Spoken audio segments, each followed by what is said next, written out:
aí, rapaziada, tudo bem com vocês? Pessoal, vamos seguir os nossos trabalhos de hoje falando sobre os perdedores dos playoffs, né? Não tem jeito, né, meus amigos? Infelizmente, a pós-temporada, ela é cruel, né? Ela é cruel. Teremos grandes vencedores, como, por exemplo, o Denver Nuggets, que chegou nas finais pela primeira vez na sua história, como o Miami Heat, que surpreendeu todo mundo e está a uma vitória de chegar nas finais. Podemos considerar também o Lakers um vencedor, porque pô, o time que iniciou a temporada 2-10 ser eliminado somente nas finais de conferência, o Lakers foi um vencedor. E ao mesmo tempo que temos vencedores, temos também perdedores, né? Temos alguns perdedores nessa pós-temporada. Só que nesse vídeo eu vou tentar ajudar esses perdedores, porque eu separei aqui uma ideia de troca para os maiores perdedores desses playoffs. Então, beleza, por um lado eu vou criticar, porque, né, eu vou ter que criticar os perdedores, mas eu vou tentar ajudar. Eu não vou só apontar o problema, eu vou tentar dar uma solução. E é isso que você deveria fazer também na sua vida. Quando você vê ali um problema, pô, não chega lá e fala, ah, tá errado. Não, apresente uma solução. E é isso que eu vou fazer nesse vídeo. Eu irei apontar alguns dos maiores perdedores dessa pós-temporada, na minha opinião, e eu vou dar uma ideia de troca para cada um deles, buscando melhorar, né, o time, né, buscando melhorar o time, o elenco, né, de cada um desses times perdedores. Mas, antes de eu começar, só vou pedir para que você deixe o seu like e se inscreva nesse canal maravilhoso, caso ainda não seja inscrito, tá bom? Vamos lá, primeiro perdedor que eu separei aqui, o Memphis Grizzlies, né? O Memphis Grizzlies foi um perdedor nesse playoff, né? O time venceu 51 jogos na temporada regular, foi o segundo colocado na Conferência Oeste, chegou botando mó banca, né? Ja Morant, Dillon Brooks falando pra caramba. E aí o Memphis durou apenas 6 jogos nos playoffs, né? O Memphis foi eliminado pelo Los Angeles Lakers, que veio do play-in, e a temporada do Memphis terminou de forma decepcionante, não tem como. O Memphis foi um perdedor nesse playoff. E depois da eliminação, o GM da franquia, o nosso querido Zach Kleiman, disse, né, numa entrevista, que a franquia vai ser bem agressiva nessa próxima off-season, né? Irá buscar reforços. E uma ideia de troca que eu separei aqui é a seguinte: o Memphis envia para o Toronto Raptors o Brandon Clark, o Ziaire Williams, o David Roddy e as escolhas de primeiro round de 2024 e 2027 e recebe do Toronto o OG Anunoby, né? O Anunoby tá na reta final de contrato e, pelo que tem sido dito na imprensa americana, parece que o Toronto não tem tanto interesse em segurar o OG Anunoby. Na verdade, a diretoria do Raptors teria o interesse de explorar o mercado do Anunoby, visando pegar escolhas de draft, até porque a tendência é que o Raptors entre em reconstrução. E a posição que o Grizzlies tá mais carente é a posição de ala, né? O Memphis não tem um grande ala. O Dillon Brooks não vai ficar, né? Não vai ficar. E mesmo se ficasse, a posição ainda não teria um grande nome, porque o Dillon Brooks não é um grande nome. E o OG Anunoby é um dos melhores alas que temos na NBA. E ainda mais pensando no futuro, né, cara? Ele é um puta de um prospecto, ele tem um potencial simplesmente gigantesco, ele já tem uma entrega muito boa, só que ele pode entregar ainda mais. É um cara muito novo, que espaça muito bem a quadra, ele teve quase 38% de aproveitamento nas bolas de 3, é um excepcional defensor, é muito atlético. Eu vejo o fit do Anunoby com Ja Morant e JJJ sendo bom demais, e vamos falar a verdade. Você ter uma quadra defensiva com JJJ e OG Anunoby, pô, é uma bela de uma quadra defensiva. E eu acredito que o Memphis teria sim condições de buscar o Anunoby. Inclusive, foi dito durante a trade deadline que o Grizzlies tentou o OG Anunoby e acabou recebendo uma resposta negativa. Então, pode ser que o Memphis busque o Anunoby e, se conseguir, para mim vai ser um baita de um reforço. E com o Anunoby, pode ser que o Grizzlies não seja um perdedor no playoff da próxima temporada.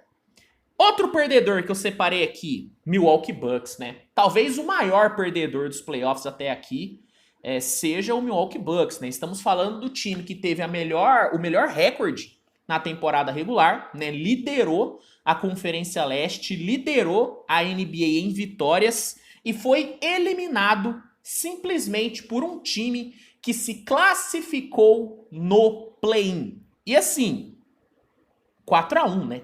Tomou um belo de um 4-1. O Bucks é a grande decepção dos playoffs até aqui, né? Eu acho que não tem nem como comparar a decepção do Bucks com qualquer outra decepção. O Memphis foi uma decepção? Foi. Mas comparado ao Bucks, assim, não tem comparação, né? O Bucks chegou como o grande favorito ao título para muitos e foi eliminado na primeira rodada por um time que se classificou via play-in. Assim, o Bucks foi um grande perdedor e a minha ideia de troca aqui para melhorar esse elenco do Bucks, que vai precisar melhorar, né, ainda mais trocando o treinador, a minha ideia é a seguinte: o Bucks envia para o Brooklyn Nets o Grayson Allen, o Beauchamp e a escolha de primeira rodada de 2029 e recebe o Dorian Finney-Smith, né? Se tem uma coisa que o Brooklyn Nets tem de sobra, são grandes defensores. O Nets tem muitos bons defensores e precisa melhorar um pouquinho a sua quadra ofensiva. E com essa primeira escolha de 2029 e com o Grayson Allen e o Beauchamp, eu acho que o Nets consegue melhorar um pouquinho o seu ataque. E o Dorian Finney-Smith, apesar de ter sido titular nesse playoff, assim, não é uma unanimidade. E no Bucks ele poderia render muito bem, porque o Bucks também precisa de reforços. O Bucks tem uma baita de uma defesa, mas eu sinto que falta um pouquinho mais, sabe, um pouquinho mais de profundidade nesse elenco do Bucks. Eu sinto falta de um pouquinho mais de profundidade.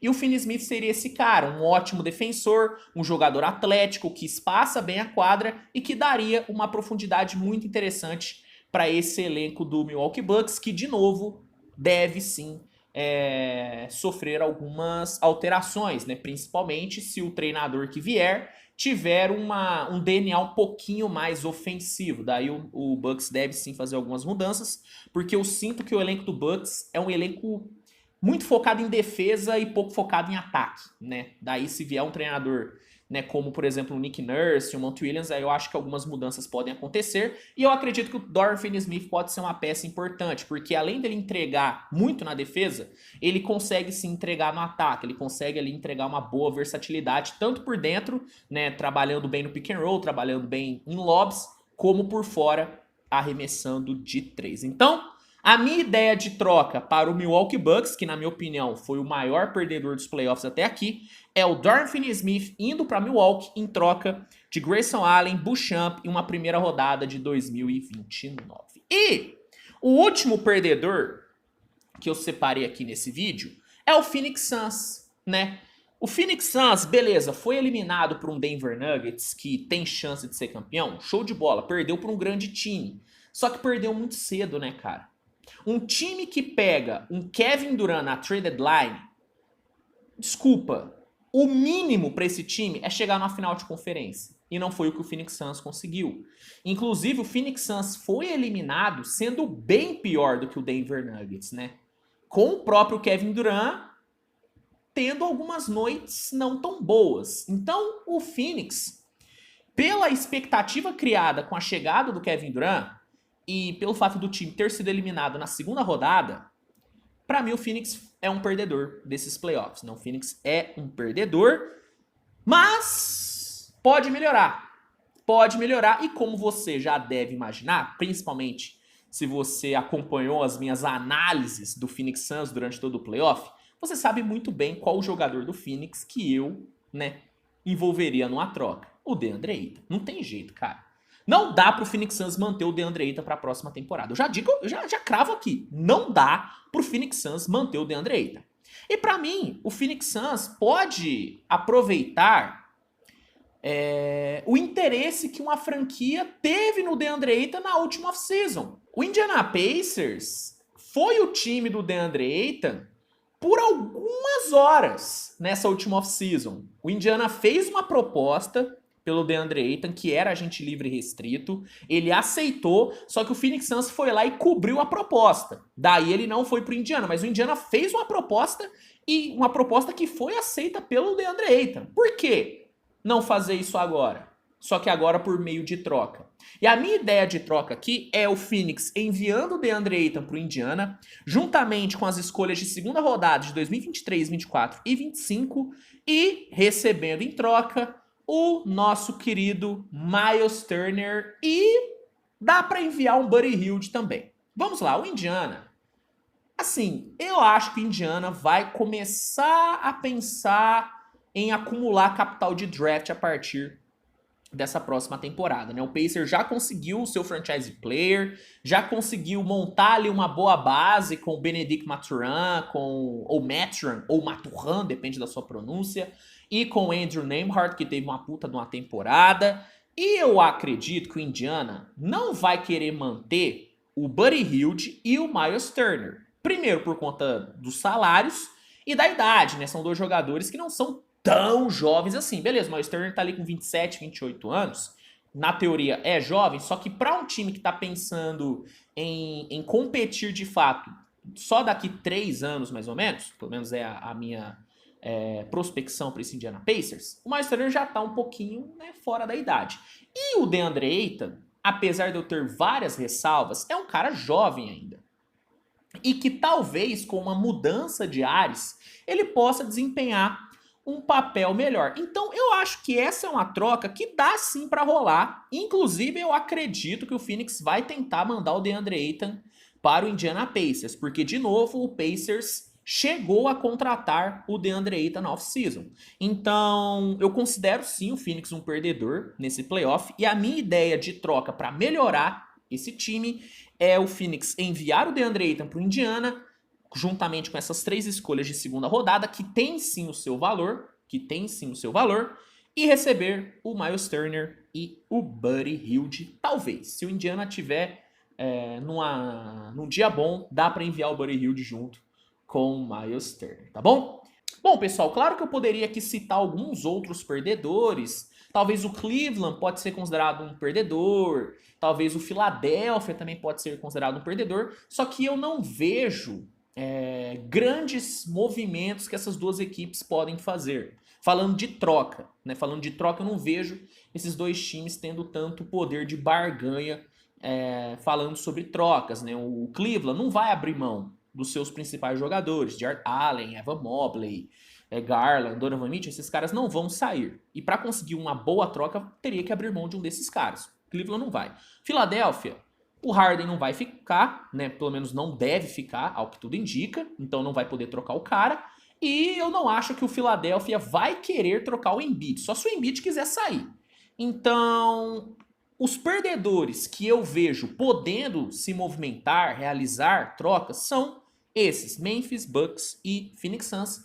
Eu quero saber a sua opinião sobre essas ideias de troca que eu sugeri. Qual ideia mais te agrada, mais te agradou? Comenta aqui que eu quero saber. Se gostou do vídeo, peço para que deixe seu like, se inscreva no canal, compartilhe com seus amigos e ative as notificações para não perder nenhum vídeo novo, tá bom? Hoje ainda vai ter muito conteúdo saindo aqui no canal, então conto com a sua audiência, tá bom? Um grande abraço e até a próxima, turma. Tchau, tchau.